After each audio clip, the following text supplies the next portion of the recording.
Olá pessoas, eu sou o Léo. E eu sou o Miguel. E esse é o canal Piuí. O que é melhor? O Predador que a gente viu lá em 1987 na floresta, lindo com o Schwarzenegger, ou o Predador de 2018, CGI vagabundo? Aí alguém vai falar assim, ai, fiscal de CGI, não pode falar, ai, só fala do CGI. Isso. Não, que não pode falar mal do CGI. Vai! É um culto em volta do CGI. Tem que falar que tudo que é bom é uma dá pra ver que é falso, o cara vai falar que é bom. Que é isso, meu filho? Calma. Convenção das Bruxas, de 1990 ou de 2020? É, meus amigos, não é porque o filme é mais novo que os efeitos dele serão necessariamente melhores do que os filmes antigos. Tem muita coisa que é feita hoje em dia que perde feio para filmes feitos há mais de 30, 40 anos. E é exatamente isso que a gente vai ver hoje aqui no canal Piuí. 5 efeitos atuais que são piores do que os efeitos antigos. Antigamente, você dava like no vídeo. Por que hoje em dia você parou? Por quê? Parou por quê? Piorou muito. Dá like no vídeo, volta a ser bom.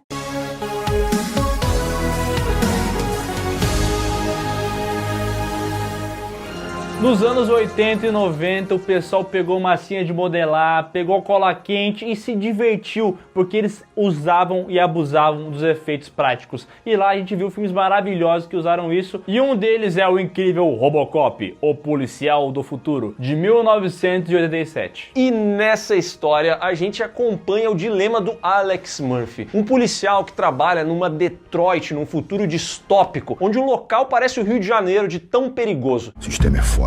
E é lá que esse cidadão sofre um terrível atentado por parte de alguns bandidos e acaba sendo obrigado, para sobreviver, a se transformar em um ciborgue. E é aí que ele vira Robocop, metade homem, metade robô, policial por inteiro. Esse cara é bom mesmo. Ele não é um cara, é uma máquina. No filme, o diretor Paul Verhoeven utilizou da violência pra fazer essa parada de uma crítica ao fascismo e tal. Tu percebe que tem várias críticas no filme, tem um comercial ali, um programa de televisão que fica passando o tempo inteiro, que também é uma crítica, e a violência, que eu falei, ela tá muito presente. Tanto é que quando o Alex Murphy é baleado, não é uns tiro ou dois que ele leva, ele é trucidado de bala.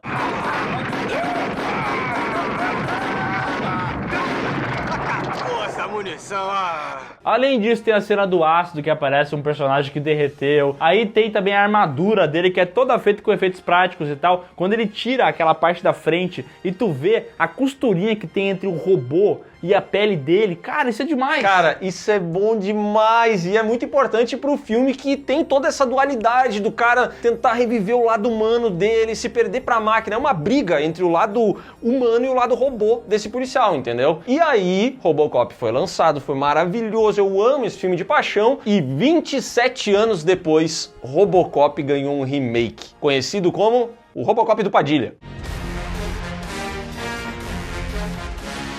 Filme que foi dirigido pelo diretor brasileiro José Padilha. E aqui a gente vê uma versão muito mais higienizada do personagem, porque aquela violência, ela foi tirada um pouco de lado. Não, ela foi tirada totalmente de lado. É, né? Aqui é tudo muito modernoso, a armadura dele é toda high-tech, feita no Black Piano, parece um teclado gamer, tá ligado? É cheio de LED, é uma loucuragem, a violência, entendeu? Em vez de fazer o cara ser atirado de um maluco lá, com um tiro de 12 na cabeça, na perna, não, faz um carro explodindo e a gente nem vê o que acontece com ele.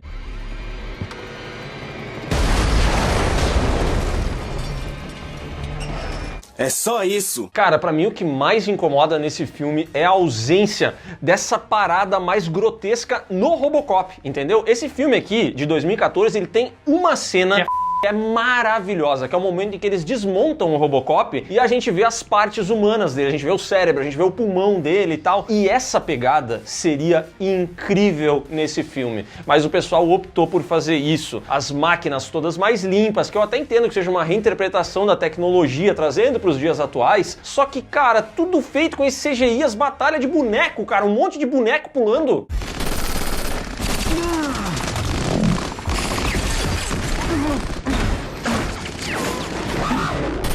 O Robocop não se mexia em 87. Ele conseguia fazer aqueles movimentos, entendeu? Ele era super limitado, mas era muito bom, porque o visual dele era maravilhoso. É que assim, se a gente for parar pra pensar, o Robocop ele não tem um roteiro genial. Então, as coisas que são no Robocop original é justamente essa crítica que o filme faz ao lance da violência excessiva e tal, e isso é determinante pra contar a história. Como tu não tem um roteiro que muda completamente os paradigmas da sociedade, tu tem que utilizar alguns aspectos técnicos pra contar a tua história. E aqui eles tiram tudo. Aí eles querem fazer uma crítica sobre os drones, que vão ser inteligentes, e vão poder atirar em pessoas inocentes e tal, só que o filme não se aprofunda nisso. Que pena. O filme não se aprofunda nisso e o CGI incomoda, e como incomoda, cara, eu não posso. Fiscal do CGI? Não, Robocop e Power Ranger não dá pra mim.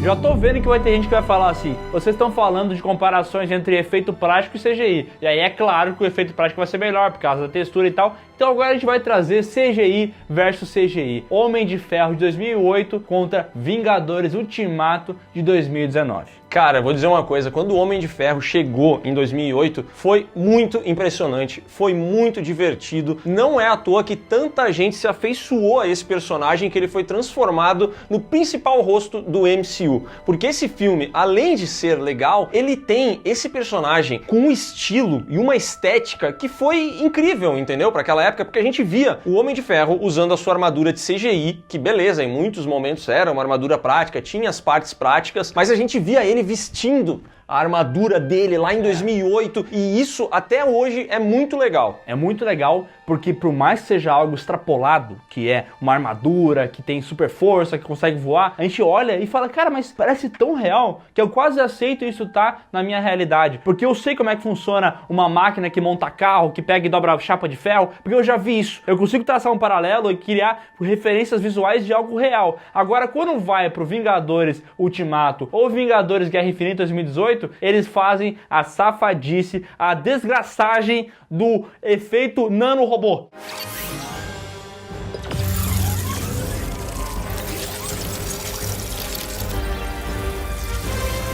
Agora nada mais é metal mesmo, é um nanorobô que vai se grudandinho assim, coisas que eu não sei o que é, porque eu não consigo traçar paralelos com nada real. Muito ruim, tá ligado? Eu gosto disso aqui, ó.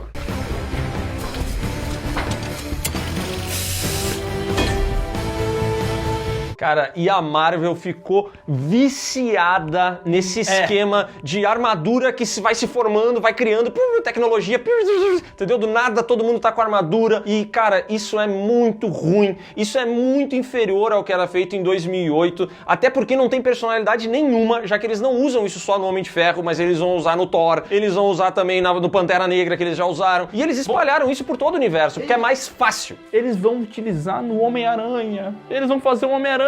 Tu pega lá o Homem-Aranha longe de casa. Tem isso. No longe de casa tem uma hora que ele vai usar aquela armadura de ferro. E aí, cara, meu Deus, é muito mal feito. Aqueles robozinhos vindo na cara dele, cara. Aí você vai falar assim, ai, mas vocês são sommelier de CGI. Isso nem importa. Vocês têm que olhar pro roteiro, tem que olhar pra direção. Foda-se. Sim, tem que olhar pro roteiro, tem que olhar pra direção, pra atuação e pro CGI também. Até porque é um aspecto técnico do filme e tem que ser avaliado. E se tá ruim, tá ruim. Aí você vai falar assim, ah, mas é só por causa do nanorobô que é ruim? Não, as texturas também são ruins. Se tu comparar as texturas da armadura do Homem de Ferro, do Vingadores Guerra Infinita e Ultimato com lá em 2008, piorou demais. Piorou muito e é perceptível. Já tava bom, agora parece que piorou. E é bizarro, né? Porque, teoricamente, a tecnologia avançou muito. Hoje em dia é possível fazer texturas muito mais realistas, trabalhar a iluminação de uma maneira muito melhor. Só que, às vezes, é justamente o excesso de detalhes que revela os problemas que tem ali, entendeu? E a gente vai ver nessa lista um outro caso muito similar com esse e que também tem esses problemas. Aguenta aí.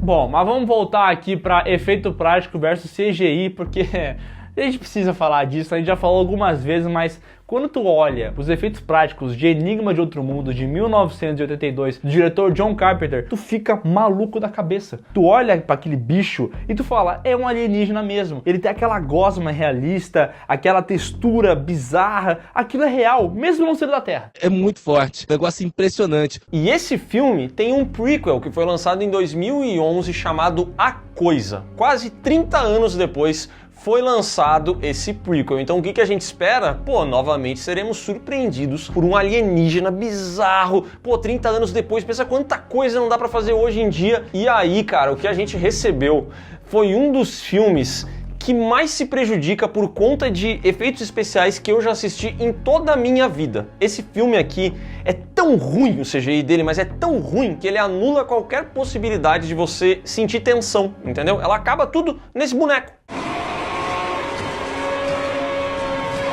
Que coisa horrorosa! O Enigma de Outro Mundo é um filme que te coloca um terror pela situação em que os personagens estão. Eles estão ali longe de todo mundo, reclusos, sem conseguir escapar. E isso dá um medo muito grande porque tu se coloca no lugar. Então quando tu vê aquela figura monstruosa, que tu sabe que não é da Terra e que ela é capaz de fazer aquilo que tu tá vendo graficamente contigo, tu fica amedrontado, entendeu? Tu fica com medo, cara, eu não quero encontrar esse bicho. Eu tenho medo! Mas quando tu vê o filme em 2011 e tu vê que o que a criatura vai fazer é te transformar num boneco de CGI, tu não consegue ficar com medo. Porque tu começa a perder, mas é um computador, entendeu? É tudo computador essa porra. Cara, e é bizarro. O Enigma de Outro Mundo é muito reconhecido pelos efeitos especiais e pela maquiagem. E a coisa também, só que de maneiras diferentes, entendeu? Porque esse filme aqui é reconhecidamente uma porcaria, enquanto o original é maravilhoso. E aí tu vai olhar lá pro making off do filme, os caras começaram a fazer as paradas com efeito prático, fizeram os bonecão e tal, mas tava ficando difícil, tava ficando complicado, a luz... Trabalhoso. Tava trabalhoso. Aí os caras falaram assim, vamos trabalhar? Ou vamos ser vadio? Eu não vou trabalhar. Acho que ser vadio é melhor, né? E daí os caras mandaram trocar tudo aquilo que eles tinham gravado por efeito prático e botaram só CGI. E aí ficou essas coisas aí que tá vendo, né, mano? É horrível isso. Horrível. Horroroso. Horrível. Um espanto. Me faz mal. Agora vamos falar aqui sobre efeitos que nem são tão antigos. Mas é impressionante a diferença do Pantera Negra que foi apresentado pra gente em 2016 no filme Capitão América Guerra Civil e o que a gente viu depois em 2018 no próprio filme do Pantera Negra. Lá em 2016, no filme Capitão América Guerra Civil, a gente vê uma batalha do Pantera Negra numa rodovia, deles correndo em cima de carros e tal, deles dando soco um no outro. Em vários momentos a gente percebe que, de fato, é um cidadão utilizando uma armadura ali de Pantera Negra. Às vezes CGI, às vezes mas é bem feito, entendeu? Tu não consegue ficar olhando e falar, nossa, mas essa luz tá zoada, essa textura não faz sentido. Tá legal, a cena tá bonita. Mas em 2018 o que aconteceu?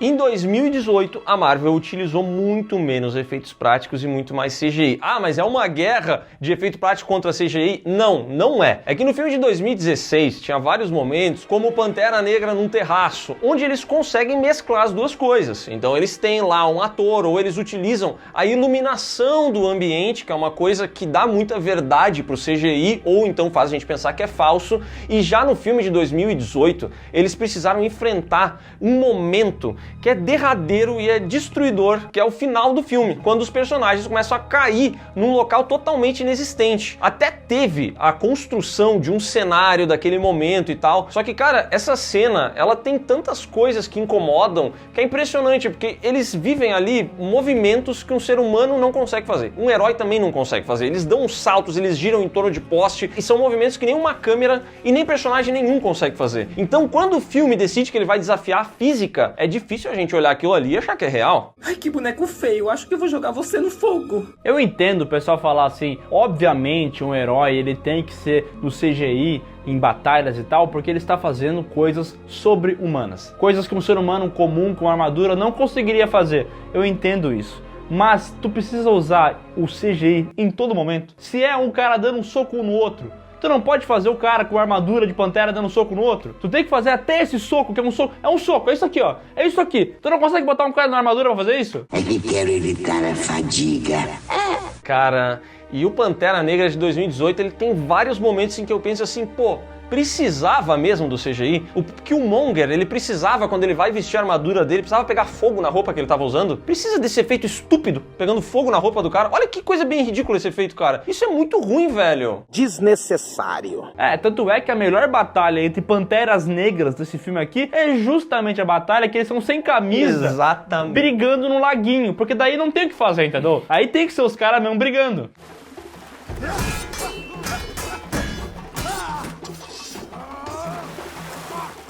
Cara, e assim, a Marvel, ela é um caso à parte em CGI, porque ela é um case dentro desse universo, entendeu? A Marvel é muito conhecida por tirar tudo que qualquer cara de VFX tem, botar os caras pra trabalhar 1 bilhão de horas, dar prazo curto, verba curta, só falta chicotear os caras, entendeu?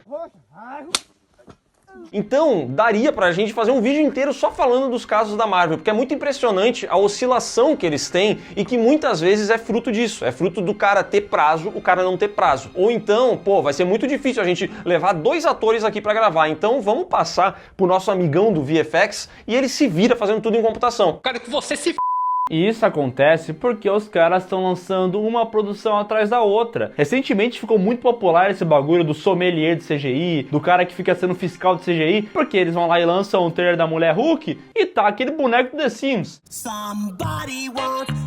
Entendeu? Eles vão lançar Moon Knight e, meu Deus do céu, não tem textura em nada. Então, tipo, tem várias paradas que estão sendo lançadas agora, uma atrás da outra, e a gente percebe que a qualidade tá caindo, tá caindo, tá caindo. Começou lá em 2008 com Homem de Ferro, espetacular, maravilhoso, e tá cada vez caindo mais, porque os caras não param de fazer coisa. Ah, mas no meio do caminho teve o Thanos. Sim, teve muita coisa boa. Quando tem tempo, quando tem orçamento e quando tem os atores, quando tem a parte real, quando tem a iluminação. Esses tempos eu tava vendo um esquema de Blade Runner 2049, como que eles fizeram os efeitos e tal. E é impressionante a mesclagem entre o que é real e o que é VFX e entra depois e como fica bom, cara. Mas teve tempo e muitas vezes a Marvel não dá tempo pra ninguém e aí fica essa O que eu tô falando? Os caras botaram o Homem-Aranha pra gravar uma selfie e fizeram um CGI nisso. Ah, cara, tem coisa...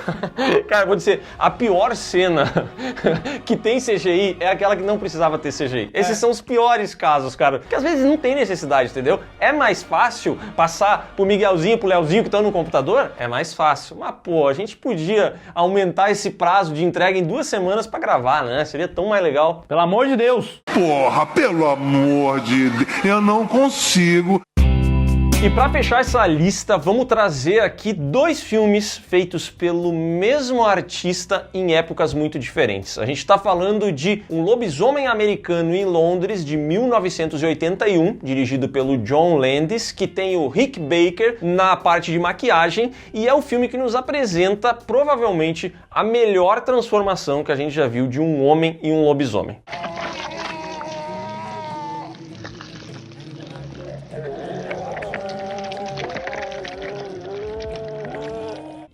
Inacreditável. Tudo isso feito sem um pingo de computação gráfica, na base da maquiagem, na base do sangue falso, do pelo falso. E, cara, é incrível, cara. Tu olha aquele rosto ali do lobisomem atravessando o rosto humano e tu fala, como é que fizeram isso? A magia do cinema. Eu não sei se é verdade, mas eu ouvi dizer que nesse filme eles de fato contrataram um lobisomem e filmaram numa noite de lua cheia. Ah, pode ser, pode ser.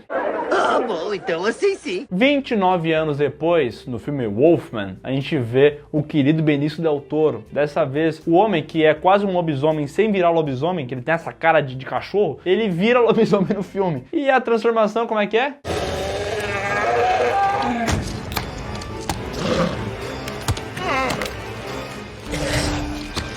Cara, ela é boa, mas ela não é tão boa quanto a de 81.